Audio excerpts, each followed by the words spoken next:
faced countless sound design challenges working on Nickelodeon's CG animated Teenage Mutant Ninja Turtles series through the years, but none as big as the Mutant Apocalypse arc. Now we knew we needed to do some extra special work on this one. There are tons of different vehicles to design. We had to really stretch our library super thin to make it happen. For the Shellraiser, it's kind of an interesting story. Ciro Nieli, the executive producer on the show, drives a 1966 Mustang GT that sounds absolutely amazing.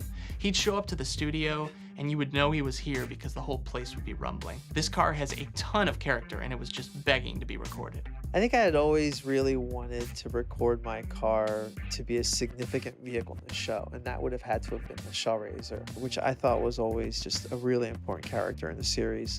I was always amazed with the boombox sound effects, so this was kind of like, let's see how far we can push that. Let's blow the doors off of this puppy.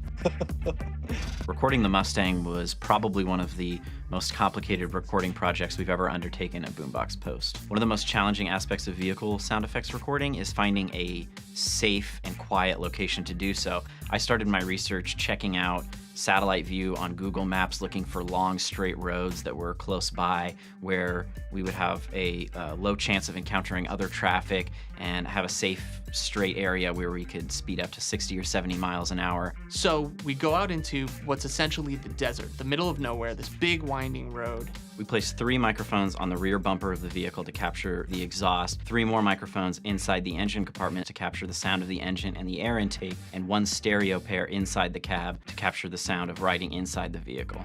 We had a laundry list of movements and actions that my car and engine would perform. One challenge we didn't expect was the heat. I think that was the hottest day to date of the year. Jacob and Ciro, they had to ride in this car with the windows closed the whole time so we could get pristine interior recordings as well as exterior. So there we are, barreling down the road at 70 miles an hour. There's no air conditioning. We have the windows rolled up. So that was pretty difficult, driving this car around hairpin turns at around 60 or 70 miles an hour with hands that were soaking wet on an old wooden steering wheel.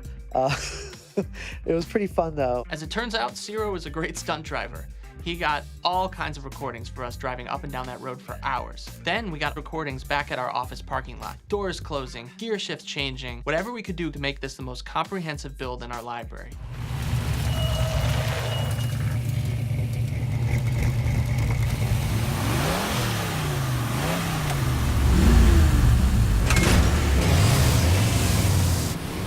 Saw the episode, it was rather overwhelming just seeing the visuals. It made much more sense for myself to handle all the other vehicles, Verminator Rexes, trike, motorcycles, other drag type of cars, the train, and for Brad to just cover the Shellraiser basically throughout the show. Since the Shellraiser was solely my responsibility, I got to concentrate on things that specifically had to do with the vehicle, and not just driving sounds, but I sort of got to get nitty-gritty with the details. Since this was a custom record, we were able to have a lot of control over all the elements we wanted. We had every element times 5 takes of everything, and I didn't have to pull from any other cars that we have in our library to make the Shellraiser work. This Mustang build is the most complete in our entire library because we created it ourselves. It's completely real. You don't hear it in a sense that it's like typical cartoon cut sound. It is a living like character in the show that has 100 like different little nuances from shot to shot. Myself knowing how that was all done and working with the sound guys, like when I watch the show, I usually just focus on the sound of the car.